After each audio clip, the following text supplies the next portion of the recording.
नमस्कार दोस्तों, प्यारे मित्रों, प्रिय छात्रों। मैं सीबी हाड़ा व्याख्याता हिंदी राजस्थान से हाड़ा कॉम्पिटेटिव क्लासेज के मंच पर आप समस्त विद्वत समाज का हार्दिक अभिनंदन करता हूं, स्वागत करता हूं। आज हमारे विवेचन का जो विषय रहने वाला है वो इस प्रकार से ये देखिएगा।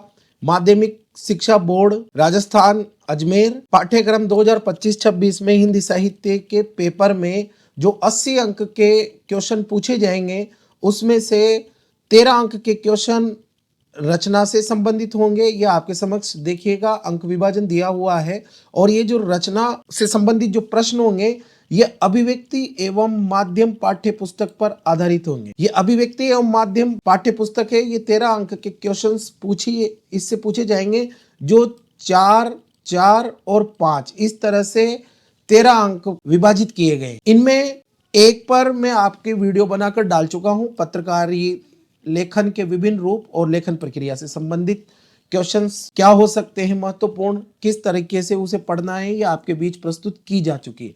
आज जो हमारा वीडियो आपके बीच प्रस्तुत किया जा रहा है वो केंद्रित है इस पहले वाले बिंदु पर, कविता कैसे बनती है। ये आपका अध्याय क्रमांक 6 है, जिससे 2 बहुचयनात्मक और 2 अति लघुतरात्मक प्रश्न कुल मिलाकर 4 अंक के होंगे।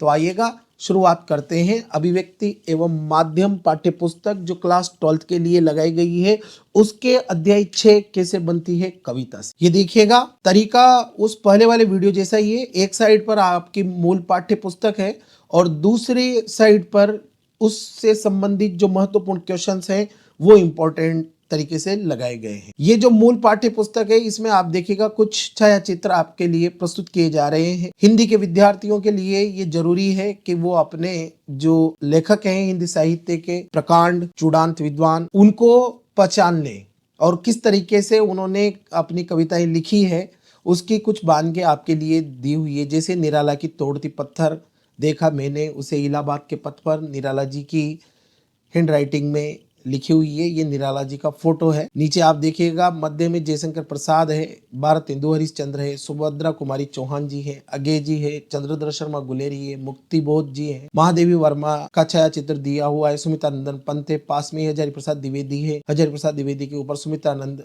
ये फणीश्वरनाथ रेणु है, यशपाल है। इस तरीके से हिंदी के जो प्रकांड विद्वान रहे हैं उन सबके छायाचित्र लगभग आपके दिए हुए। चलिए अब विषय पर बातचीत करते हैं। ये है आपकी मूल पाठ्य पुस्तक में अध्याय 6 कैसे बनती है कविता। ये देखिएगा, ये दिया हुआ है। चलिए अब ये जो कविता है इसका मूल भाव क्या है उस पर भी मैं आपसे बातचीत कर लेता हूँ। ये आप देखिएगा, मूल भाव है कि कैसे बनती है कविता का मूल भाव कविता के निर्माण की प्रक्रिया है, जिसमें कवि की संवेदना, शब्दों का चयन, बिंबों का प्रयोग, लय और छंद का महत्व बताया गया है। ये पाठ बताता है कि कविता केवल शब्दों का संग्रह नहीं है बल्कि एक कलात्मक और भावनात्मक अभिव्यक्ति है जो कवि को जीवन के अनुभव को मानवीय संवेदना के साथ कलात्मक लालित्य के माध्यम से व्यक्त करने में मदद करती है। अब कविता निर्माण की प्रक्रिया क्या होगी ये हम देखेंगे। मूल भाव यह है कि ये जो कविता है ये कविता निर्माण की प्रक्रिया से संबंधित होने वाला है। जब कोई लेखक कविता बनाता है तो वो किस तरह से बनाता है, उसका निर्माण कैसे होता है, उसमें कवि की संवेदनाओं किस रूप में मिली हुई होती है, उनके लिए शब्दों का चयन किस तरह से किया जाता है, जो कविता वो लिख रहा है वो बिंब निर्माण की क्षमता में किस तरह की है, उसमें लय छंद की या अर्थ की वो किस तरह से है, उन सब का महत्व होता है। और ये मूल पाठ हमें इस पर कई सारे तथ्य हमारे बीच प्रस्तुत करने वाला है। मैं सबसे पहले जॉर्ज लुइस बोर्खेस अर्जेंटीना के जो स्पेनिश लेखक है उनकी कुछ पंक्तियां आपके बीच पढ़ना चाहूंगा। यदि कविता कोने में घात लगाए बैठी है, यह हमारे जीवन में किसी भी क्षण बसंत की तरह आ सकती है। ये किनकी प्रसिद्ध पंक्ति है? तो ये पंक्ति है जॉर्ज लुइस बोर्खेस की, अर्जेंटीना के लेखक हैं स्पेनिश। अब जब हम ये पाठ पढ़ेंगे तो हमें किन बातों के बारे में जानकारी उपलब्ध होगी तो आप ये समझ पाएंगे कि कविता क्या है, कविता कैसे बनती है, कविता में शब्दों का चयन किस रूप में किया जाता है, कविता में बिंब और छंद की संरचना किस तरह से दिखाई देती है, कविता की संरचना क्या है और कविता के महत्वपूर्ण या अनिवार्य घटक कौन कौन से हैं, इन समस्त बातों का जिक्र इस पाठ में आपके साथ आपको देखने को मिलेगा। आगे बढ़िएगा।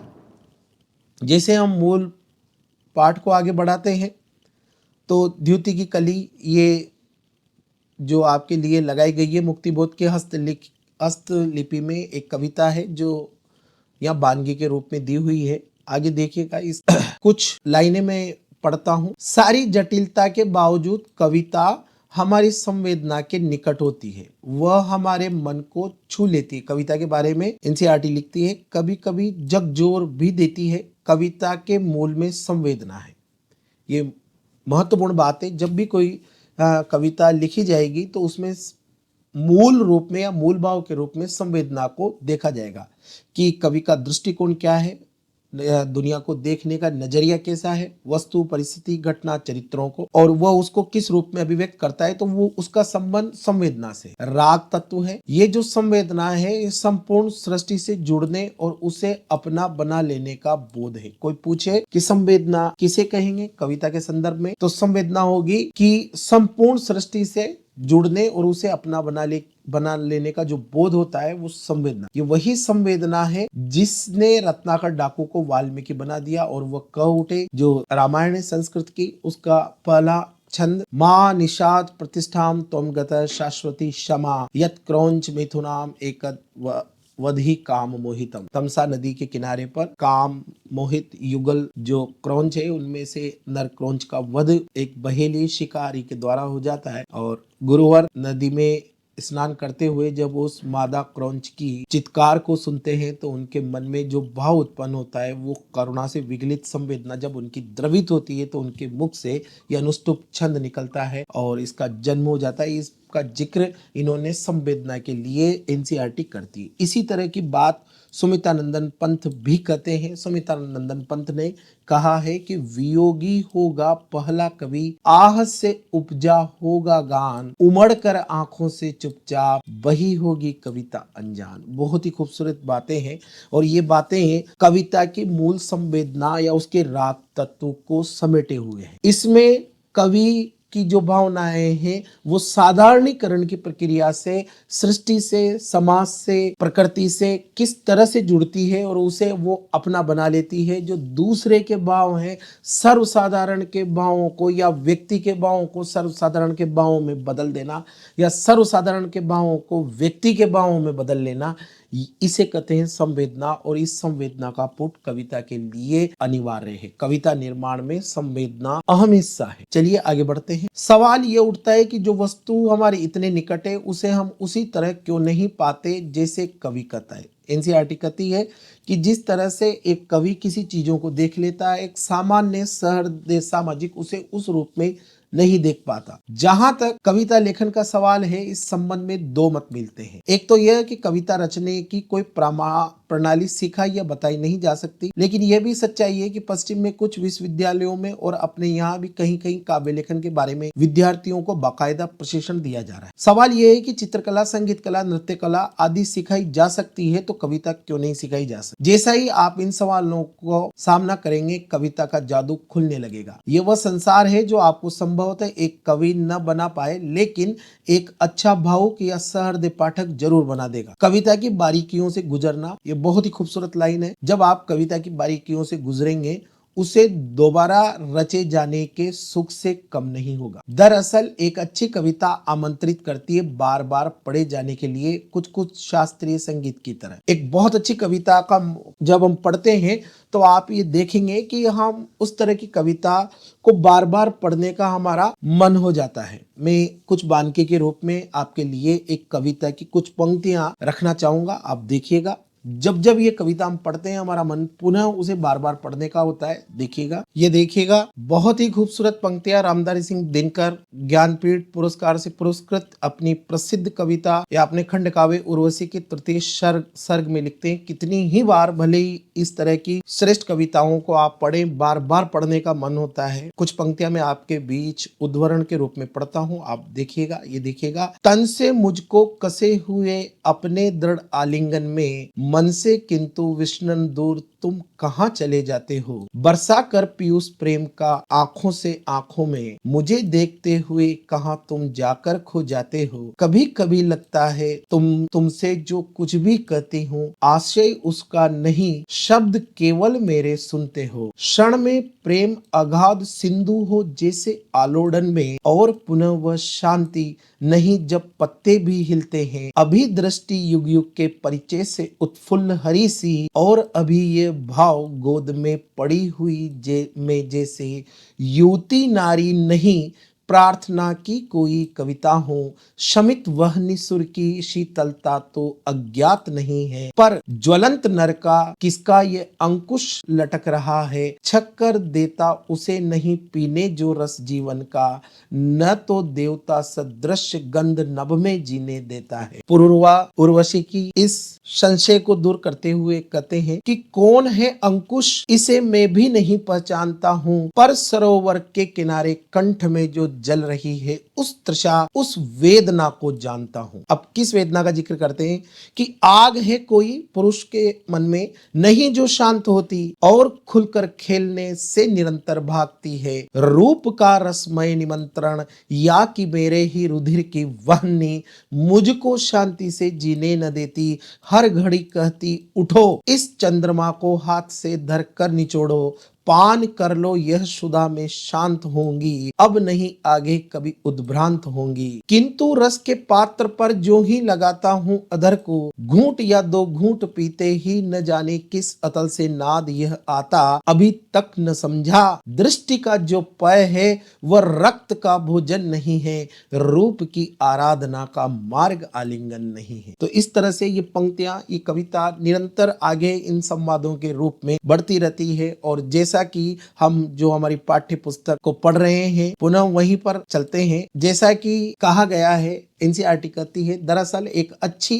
कविता आमंत्रित करती है बार बार पढ़े जाने के लिए। अगर कविता की पंक्तियां संवेदनाओं से युक्त हैं तो आप देखिएगा वो आपको बार बार आकृष्ट करती है, खींचती है, उसका जो जादू होता है वो आपको मोहित कर देता है। और कई बार जब जब भी आप पढ़ेंगे वो हर बार नई लगेगी। और ये इसके लिए उपमा दी गई है कि ये कुछ कुछ शास्त्रीय संगीत की तरह दिखाई देती। जब तक आप उससे दूर हैं आपको वो रहस्यमय लगेगी। कविता की जो स्थिति है वो करीब जाते ही उसे बार बार देर तक सुनने को आपका मन करेगा। अच्छी कविता आपसे सवाल करती है और सुने और पढ़े जाने के बाद भी वो बची रह जाती है। बची रह जाती का मतलब है उसमें कई सारी अर्थ ध्वनियां, छवियां होती है जो आपको हमेशा पढ़े जाने के लिए आमंत्रित करती है। कई सारे अर्थ उसमें छिपे होते हैं। आप जब जब भी पढ़ोगे उन नए नए अर्थों से आपका परिचय होगा। आपकी स्मृति में बार बार सोचने के लिए वो आपको विवश करेगी। वापस चलते हैं पहले सवाल पर कि कविता अन्य कलाओं की तरह सिखाई क्यों नहीं जा सकती। आप जानते हैं चित्रकला में रंग, कुची, कैनवस, तो संगीत में स्वर, ताल, वाद्य आदि की जरूरत पड़ती है। लेकिन कविता ऐसी कला है जिसमें किसी बाह्य उपकरण की मदद नहीं ली जा सकती। कवि की एक कठिनाई यह भी होती है कि उसे भाषा के उन्हीं उपकरणों से काम लेकर कुछ विशेष रचना होता है। भाषा के उपकरण क्या है? शब्द, वाक्य, वो एक जैसे ही होते हैं। पर प्रॉब्लम क्या है कवि के लिए कि जो विभिन्न विषयों, भूगोल, अर्थशास्त्र आदि एवं हमारे दैनिक जीवन का माध्यम है वो अपनी इच्छा अनुसार शब्दों को जुटाता है और उसे लय में गठित करता है। यानी कि शब्द एक जैसे ही हैं, एक ही तरह के, पर उनको इस तरह से जमाया, इस तरह से पिरोया जाता है कि उनसे हर बार कुछ नया और कुछ नवीन अर्थ प्रकट हो। कविता की अनजानी दुनिया का सबसे पहला उपकरण है शब्द। जो कविता सामान्य पाठक को अनजानी से लगती है, यदि आपको उससे जान पहचान बढ़ानी है, यदि आपको कविता करना है, कविता कैसे बनती है, उसके लिए सबसे पहला उपकरण एनसीईआरटी कहती है कि शब्द है। शब्दों से खेलना, शब्दों से जान पहचान होना, ये किसी भी लेखक के लिए या कवि के लिए पहली शर्त है। शब्दों से आगे देखिए, शब्दों से मेलजोल कविता की पहली शर्त कही गई है। इस संबंध में अंग्रेजी कवि के ये उदाहरण दिए हैं। यानी वो कहते हैं कि प्ले विद द वर्ड्स, आप खेलें शब्दों के साथ, यानी आरंभ में शब्दों से खेलना सीखें। इसी को एक उदाहरण से स्पष्ट किया गया है। कल्पना करें कि आप स्कूल के विद्यार्थी हैं, कक्षा में बैठे सभी सहपाठी आपसे अपरिचित है। जब आप पहली बार जाते हैं, अनजान है, जैसे ही आप उन अनजाने मित्रों के साथ खेल के मैदान में पहुंचते हैं तो वो सारे अपरिचित विद्यार्थी आपके मित्र बन जाते हैं। शब्दों के साथ भी ऐसा ही होता है। शब्दों से खेलना, उनसे मेलजोल बढ़ाना और भीतर सदियों से छिपे अर्थ की परतों को खोलना है। इसे कहेंगे हम शब्दों के साथ खेलना, ये जो कविता का मूल भाव हम बता रहे हैं, जिसमें कवि की संवेदना और शब्दों का चयन कैसे करोगे कि विद्यार्थियों को या जो कविता करना चाहते हैं वो परिचय बढ़ाए शब्दों शब्दों के साथ खेलना सीखे, मेलजोल बढ़ाना सीखे, ताकि यानी कि उनका प्रयोग आप निरंतर करते रहें। जैसे जैसे आप उन शब्दों का प्रयोग करेंगे, प्रयोग का मतलब क्या है, आप कल्पना करें, आप छोटे छोटे विषयों पर अपने मन के भावों को अभिव्यक्त करना सीखें सरल शब्दों में, तो उनके भीतर जो छिपे हुए अर्थ है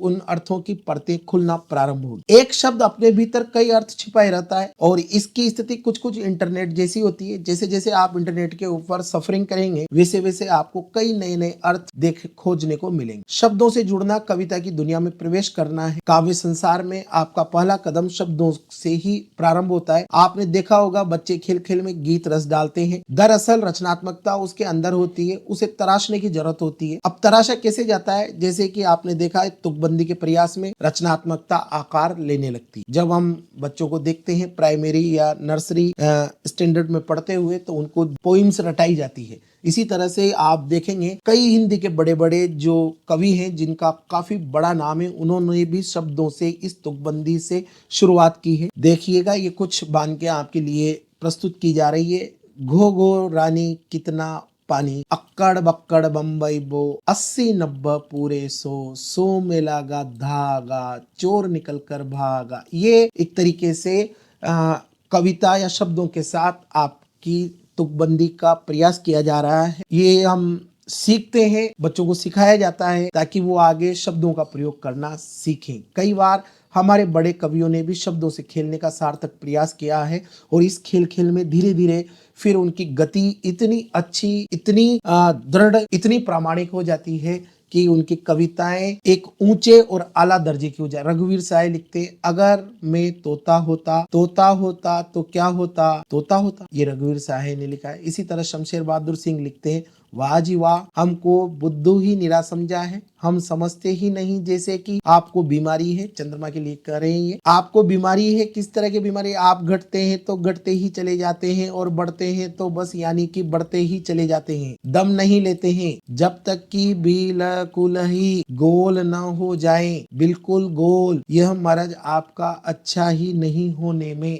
आता है। शमशेर बहादुर सिंह की ये कविता भी शब्दों के साथ खेलने के प्रयास के रूप में ही देखी जाती है। ऊपर दिए गए काव्यांशों में कवि ने शब्दों और ध्वनियों से खेलने का प्रयास किया है। जैसा कि नए नए जो प्रारंभ में कवि हैं वो प्रयास करते हैं और करना चाहिए। ये कविता की दुनिया में कदम रखने का पहला सोपान है। खेल खेल में किए गए इस प्रयास द्वारा अर्थ के नए आयाम खुलने लगते हैं। शब्दों का ये खेल धीरे धीरे एक ऐसी दुनिया में ले जाता है जहाँ रिदम है, लय है और एक व्यवस्था। जैसे जैसे आप आगे जाएंगे तो आप देख पाएंगे इस कविता की दुनिया में हर सोपान के बाद एक नया संसार खुलता है। उस नए संसार में जब आप आगे बढ़ते हैं तो वहां आपको एक लय दिखाई देगी, एक व्यवस्था दिखाई देगी और यही प्रवृत्ति आगे चलकर शब्दों को ठीक ठीक रखकर अर्थ के खेल खेलना सिखा दे। शुरुआत सबकी कुछ इस तरह से ही होती है, फिर आगे जाकर वो सटीक शब्द में कई अर्थ ध्वनियां निर्धारित करने लग जाते हैं। यानी शब्दों के खेल से शुरू हुई कविता के रचने की जो कहानी है वो शब्दों की व्यवस्था तक जाती है। बहुत ही खूबसूरत लाइन है, अंडरलाइन करने हैं, आप ध्यान देना। कविता बनने लग गई है। शुरुआत कैसे होती है? शब्दों के खेल से, और फिर ये हमें किस मंजिल तक लेकर जाती है? तो ये शब्दों की व्यवस्था रूपी मंजिल तक जाती है, जहां चयन किए हुए सटीक सरल शब्दों में अपार अर्थ संभावना वाले अर्थों को समाहित करने वाली कविता समेट कर कवि उदाहरण के लिए धूमिल की मोचीराम की कुछ पंक्तियां लेते हैं। देखिए अब ये शब्दों की व्यवस्था वाली कविता को देखिएगा आप। चोट जब पेशे पर पड़ती है तो कहीं न कहीं एक चोरकील दबी रह जाती है जो मौका पाकर उभरती है और उंगली में गड़ती है। चोरकील, पेशे पर चोट पड़ती है। आप देखिएगा कितनी गहरी अर्थ छवि है। पेशे पर चोट यानी उचित मेहनताना न मिलना, उपेक्षा के भाव पर बल है। आप कवि ने देखी कितनी गहरी अर्थ छवि दी हुई है इन पंक्तियों की संरचना को बदल देने पर। अगर यदि आप इनको आगे पीछे कर देंगे तो इनकी अर्थ छवियां बदल जाएगी। ये देखिएगा, वो भी एनसीईआरटी आपके बीच रख रही है। ये सिखाया जा रहा है कि कविता कैसे की जाती है, कैसे शब्दों की संरचना से या शब्दों की तुकबंदी से शुरू हुई व्यवस्था शब्दों की व्यवस्था तक जाती है। कैसे एक कवि जो बहुत सरल रूप में स्टार्टिंग में शब्दों की केवल तुकबंदी मिलाता है और बाद में जाकर वो उन शब्दों को इतना सटीक जगह रखता है कि अगर यदि आप उनके पर्यायवाची भी रख दें तो अर्थ छवि बदल जाती है। पड़ती है पेशे पर चोट जब, तो चोर कील कहीं न कहीं एक रह जाती है दबी, उभरती है जो मौका पाकर और गड़ती है उंगली में। इन पंक्तियों की संरचना बदल देने से चोट पर अधिक बल हो गया है, पेशे की चोट पर कम। जबकि उस पहले वाली जो का पंक्ति है, चोट जब पेशे पर पड़ती है, वहां बलाघात यानी पूरा फोकस है पेशे की चोट पर, यानी कि मेहनताना न मिलने पर, उपेक्षा के भाव पर। जबकि यहाँ पर चोट पर अधिक बल हो गया है, पेशे की चोट पर कम हो गया है। जबकि ऊपर की पंक्तियों में पेशे की चोट पर अधिक बल है। इसी तरह दोनों कविताओं के रेखांकित शब्दों पर ध्यान दें। सोचे कि वाक्य संरचना का कविता में क्या महत्व होता है। और वाक्य संरचना का मतलब यानी कि तुकबंदी से शुरू हुई व्यवस्था वाक्य संरचना तक जाती है, शब्दों की व्यवस्था तक जाती है, शब्दों की कसावट तक जाती है, जो अपने में अर्थ छवियां लिए हुए होती है। तो हमने दो की देखी, कवि की संवेदना और शब्दों के चयन तक। अब देखिए आप, कविता में शब्दों के पर्याय नहीं होते। उपयुक्त पंक्तियों पर ध्यान दें। यदि पहली पंक्ति में चोट की जगह मार शब्द रख दे तो कविता का भाव बदल जाएगा। यानी कि कई जगह आप देखेंगे कि कविता का जो सौंदर्य है, अर्थों से निकलने वाला जो मतलब शब्दों से निकलने वाला जो अर्थ रूपी भाव है, वो उस शब्द मात्र तक ही निर्भर करता है। आप उसके पर्यायवाची रख देते हैं तो उस शब्द की अर्थ ध्वनियां बदल जाती है। चोट शब्द मोची के संदर्भ में एक अलग हथौड़े की चोट अर्थ रखता है। तो इस तरीके से शब्दों का चयन कैसा होगा, उनका सटीक जगह पर प्रयोग कैसा होगा और उसमें किस तरह के अर्थों को समाहित कर दिया जाएगा, ये भी कविता निर्माण की प्रक्रिया से जुड़ी हुई एक अनिवार्य प्रक्रिया है। आगे देखते हैं बिंब, यानी बिंबों का प्रयोग किस तरह से किया जाएगा, बिंब कितने जरूरी हैं कविता के लिए। और जब हम कोई कविता पढ़ते हैं तो हमारे मस्तिष्क में जो छवियां चलती रहती है, जो चित्र बनते रहते हैं, वो कितने जरूरी हैं कविता में। और किस कवि में उसकी कविता में शब्द वो चित्र बनाने की क्षमता कितनी अधिक है। जिस कवि में जितनी अधिक चित्र निर्माण की क्षमता होगी वो कवि उतना ही बड़ा माना जाता है। 3 डायमेंशन रूप में कविता को देखते हैं कि बिंब और छंद इनको आंतरिक लय से जोड़ा गया है, कविता को इंद्रियों से पकड़ने में सहायक होते हैं। ये जो बिंब और छंद होते हैं ये कविता को इंद्रियों से पकड़ने में सहायक होते हैं। हमारे पास दुनिया को जानने का एकमात्र सुलभ साधन इंद्रियां ही है। बाह्य संवेदनाएं मन के स्तर पर बिंब के रूप में बदल जाती है। कुछ विशेष शब्दों को सुनकर अनायास मन के भीतर कुछ चित्र कौंध जाते हैं। ये स्मृति चित्र ही शब्दों के सहारे कविता का बिंब निर्माण करते हैं। उदाहरण के लिए सुमितानंदन पंत की कविता संध्या के बाद पंक्तियों को देखें। सुमितानंदन पंत की कविता संध्या के बाद क्या कहती है कि तट पर बुगलों सी वृद्धाएं, तट पर वृद्धाएं बैठी है बुगलों के समान, विधवाएं जप ध्यान में मग्न, मंथर धारा में बहता जिनका अदृश्य गति अंतर रोदन। और जब हम इन पंक्तियों को पढ़ रहे होते हैं तो हमारे मस्तिष्क में, हमारी स्मृति में बगुले का आकार, उसकी सफेदी, वृद्ध विधवाओं के घुटे हुए सिर के कारण गर्दन का आकार और उनके सफेद वस्त्र एक एकाकार हो जाते हैं और इसे कहते हैं बिंब निर्माण। यानी कविता पढ़कर मन में उस तरह के चित्र बन जाना। यदि हमारी कविता ये करने में सक्षम है तो आप सामर्थ्यशाली कवि हैं, प्रभावशील कविता लिखने की आप में योग्यता है। आगे देखिएगा, सुमितानंदन पंत ने कविता के लिए चित्र भाषा की आवश्यकता पर बल दिया। वो खुद कहते हैं पल्लव की भूमिका जो बहुत इंपॉर्टेंट रही है, जिसे छायावाद का मैनिफेस्टो कहा गया है, उसमें सुमितानंदन पंत ने चित्र भाषा के प्रयोग की आवश्यकता पर बल दिया है। क्योंकि आगे देखिएगा, चित्रों या बिंबों का प्रभाव मन पर अधिक पड़ता है। यदि आपकी कविता चित्र बना रही है तो उसका प्रभाव, जो उसकी प्रभावशीलता है वो अधिक होगी। दृश्य बिंब अधिक बोधगम्य होते हैं क्योंकि देखी हुई हर चीज हमें प्रभावित करती है। कविता की रचना करते समय शुरुआत में धीरे धीरे दृश्य और श्रव्य बिंबों की संभावना तलाश करनी चाहिए। एक अच्छे कविता लेखक को, एक अच्छे कवि को इस बात की संभावना का तलाश करना चाहिए कि जिस विषय पर हम कविता लिखने की कोशिश कर रहे हैं उस विषय पर कहां कहां पर दृश्य और श्रव्य बिंबों की संभावना है। ये बिंब सभी को आकृष्ट करते हैं।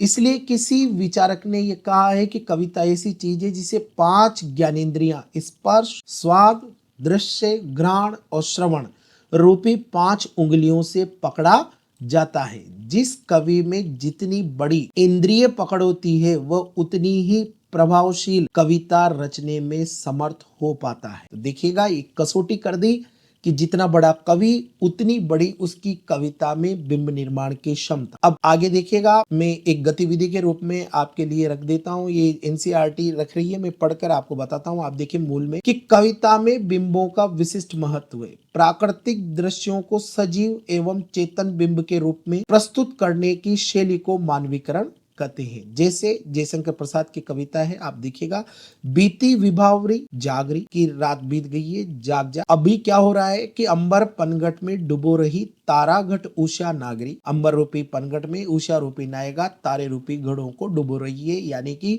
सूर्योदय हो रहा है। ये मानवीकरण के ऐसे ही 5 उदाहरण देते हुए उनकी कविता का पोस्टर तैयार करें।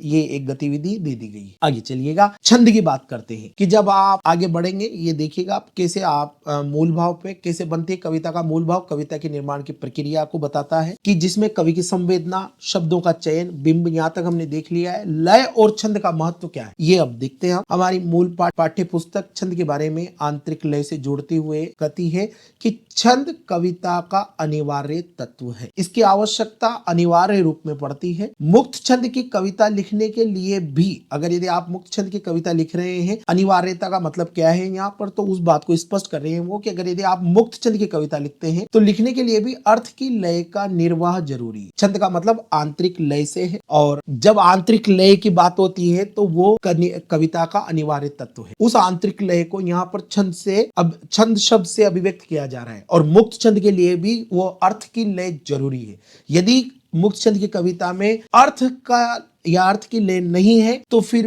वो कविता उतनी प्रभावशील नहीं होती। कवि को भाषा के संगीत की पहचान होना चाहिए। नागार्जुन की बादल को गिरते देखा है नामक मुक्त छंद की कविता को देखें।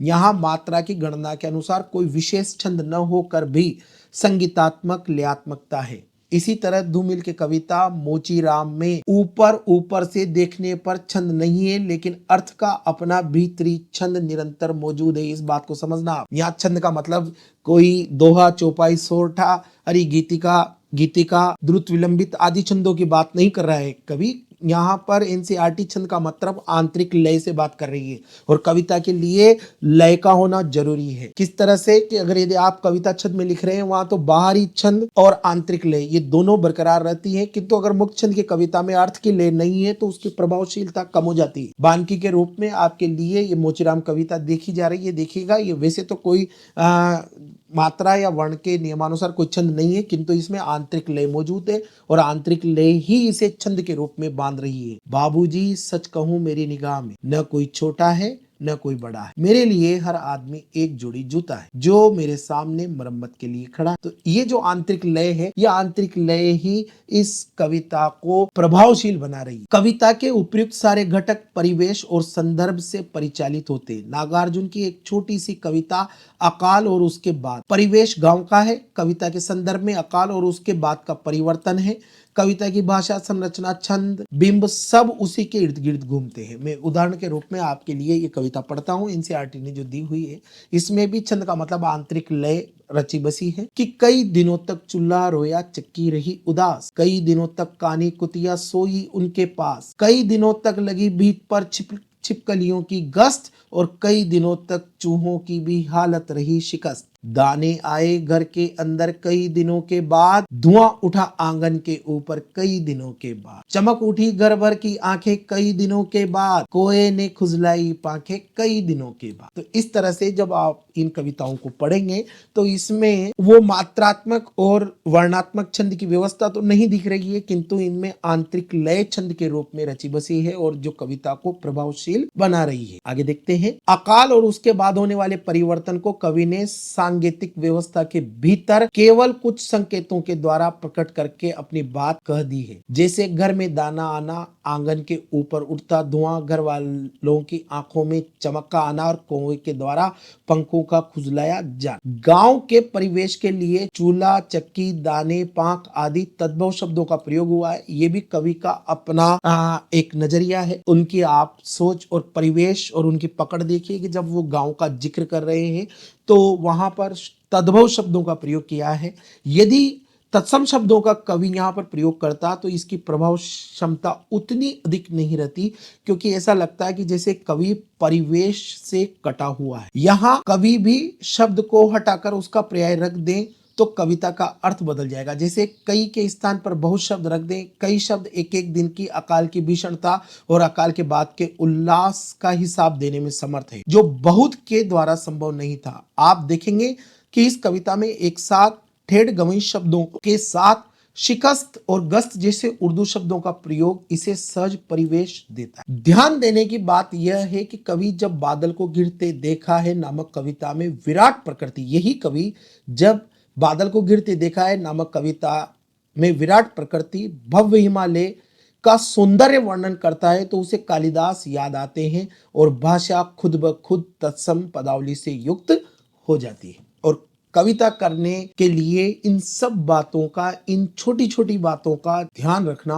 बहुत जरूरी है। परिवेश के साथ साथ कविता के सभी घटक भाव तत्व से परिचालित होते हैं। संवेदना जिसे हम कहते हैं, कवि की व्यक्तिगत सोच भाव में क्या शामिल है, आप इस बात को समझिएगा। भाव का निर्माण कैसे होता है, तो उसमें कवि की व्यक्तिगत सोच, दृष्टि और दुनिया को देखने का नजरिया कविता की भाव संपदा बन। कवि की इस व्यक्तिकता में सामाजिकता मिली होती है, और वो कैसे मिली होती है, जैसे हवा में सुगंध की, कुछ कुछ निराला की सरोज स्मृति की तरह घनघोर निजी किंतु उतनी ही सामाजिक। एक समय ऐसा आता है कि जब पढ़ने वाला सहृदय पाठक जब इस कविता को अपने उत्तरार्ध तक लेकर जाता है तो उसमें सरोज में वो अपने निजी जीवन की छवि देखने लग जाता है। इसे वो भाषा में बरतता है। भाषा के साथ कवि का यह बर्ताव ही कविता कहलाती है। और सबसे आखिरी में सबसे महत्वपूर्ण बात कहती है एनसीईआरटी की प्रतिभा इन्हीं तत्वों को उजागर करने वाली आंतरिक क्षमता है। किन तत्वों को, कि संवेदनाओं को,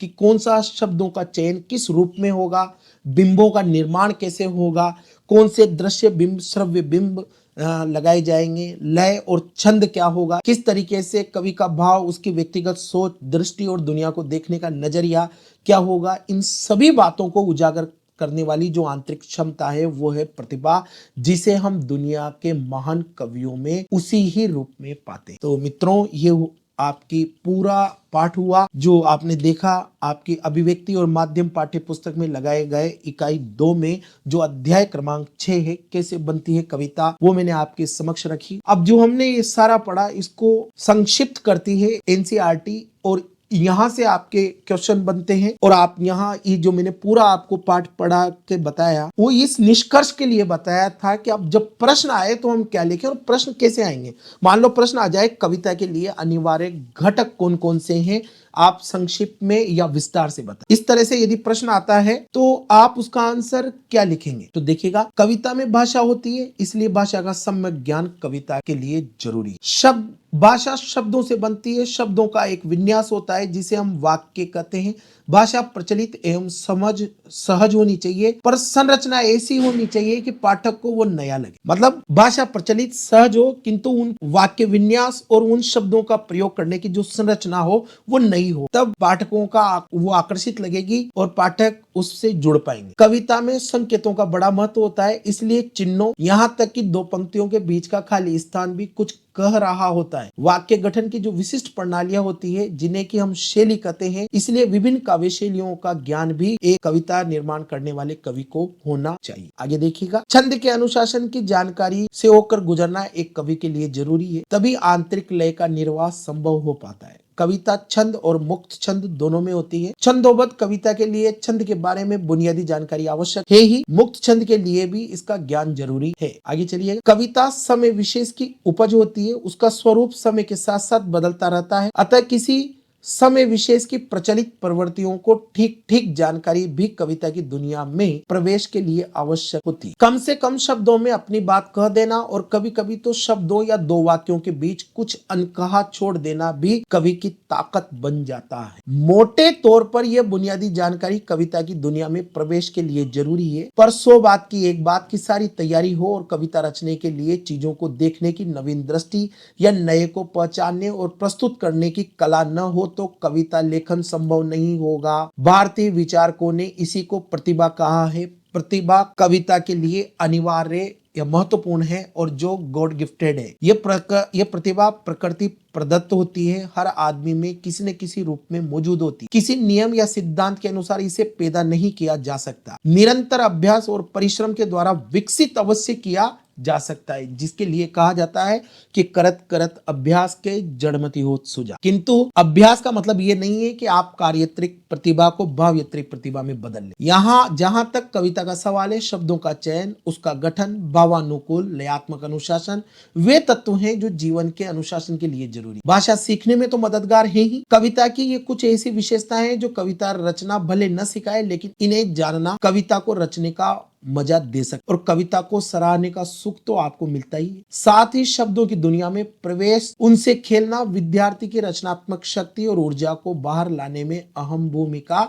निभा सकते हैं और इस तरह से ये आपका महत्वपूर्ण पाठ होता है। मित्रों, ये आपके लिए यहाँ पर प्रस्तुत किया था मैंने मूल भाव की। ये पाठ बताता है कि कविता केवल शब्दों का संग्रह नहीं है, बल्कि एक कलात्मक और भावनात्मक अभिव्यक्ति है जो कवि को जीवन के अनुभव को मानवीय संवेदना के साथ कलात्मक लालित्य के माध्यम से व्यक्त करने में मदद करता। अब ये जो हमने पूरा पाठ पढ़ा, इसको हम संक्षेप में लिखते हैं। आप देखिएगा, सबसे पहले संवेदना की बात हुई है, तो उसको कहते हैं कविता की शुरुआत कवि की संवेदना से होती है, जो उसे सृष्टि से जुड़ने और अपना बनाने का भाव दे। आप ये बात याद रखेंगे। कविता निर्माण के लिए जो दूसरी जरूरी चीज है वो शब्दों का चयन। कवि शब्दों के साथ खेलते हैं, जिससे भीतर शब्दों के भीतर छिपे अर्थों की परतें खुलती है और एक लय, ताल और व्यवस्था बनती है। तीसरा हमने देखा चित्र भाषा या बिंब का की बात होती है। बिंब निर्माण की क्षमता भी कवि के लिए जरूरी है, कविता के लिए जरूरी है। कविता में चित्र भाषा या बिंबों का उपयोग महत्वपूर्ण है। कवि दृश्य और श्रव्य बिंबों के माध्यम से अपनी बात को स्पष्ट करते हैं, क्योंकि चित्र या बिंब पाठक के मन पर गहरा प्रभाव डाल। आगे आपने देखा छंद, संगीत या लय, ये कविता के लिए कितनी जरूरी है कि कविता के संगीत की पहचान होना जरूरी है, जो उसे गद्य से अलग करता है। मुक्त छंद में भी अर्थ की लय बनी रहनी चाहिए। संरचना या छंद, कविता की संरचना, लय, तुक और छंद मिलकर उसे एक विशेष रूप देते हैं जो उसे समझने में मदद करता है। और हम चाहें तो कह सकते हैं कविता का उद्देश्य क्या है, तो सत्य, शिव और सुंदर का दर्शन। कविता सत्यम, शिवम, सुंदरम जैसे शाश्वत मूल्यों का दर्शन कराती है। यह मानवीय अनुभवों को भावनात्मक गहराई और कलात्मक लालित्य के साथ व्यक्त करती है। यह पाठ्य पुस्तक की कविताओं में संघर्षों से हार न मानने और आत्मविश्वास के साथ आगे बढ़ने जैसी प्रेरणा भी देती। अब कविता के प्रमुख घटकों का उल्लेख कीजिएगा। ये जो हमने पढ़े, हम चाहें तो इसके जो प्रमुख घटक है उनको संक्षेप में क्रम से लिख सकते हैं। पहला घटक है भाषा, दूसरा है शैली, तीसरा है बिंब जो आपके लिए बताए हैं, चौथा है छंद, पांचवा है अलंकार। इस तरह से ये आपकी कविता के अनिवार्य तत्व हैं जो हमने बता दी। प्रश्न बन सकता है कविता के प्रमुख घटकों का उल्लेख कीजिए जो अभी आपके लिए किए। इस तरह से ये पाठ हुआ। मित्रों, आप ध्यान रखिएगा, पढ़ते रहें, आगे बढ़ते रहें। मैं इसी तरीके से आपके लिए विषय को समय के अनुरूप प्रस्तुत करता जाऊंगा। आप पढ़ते जाएं। बोर्ड एग्जाम की तैयारी निकट भविष्य में है, बहुत कम समय है। प्यारे बच्चों, मेरी कोशिश रहेगी कि आपको मैं विषय को आत्मसात करता चलूं, क्योंकि बाद में जब आपका जीवन एक कॉम्पिटिटिव एग्जाम के लिए तैयार होगा, उस समय ये सारी जानकारियां आपके लिए वो कहते हैं ना कि संबल बनकर खड़ी रहेंगी और आपको हर कदम मजबूती के साथ आगे बढ़ाने में आपका सहयोग देंगी। तो पढ़ते रहें, आगे बढ़ते रहें। जय हिंद, जय भारत। मिलते हैं नए वीडियो में नए विषय वस्तु के साथ। तब तक के लिए इजाजत दें। धन्यवाद।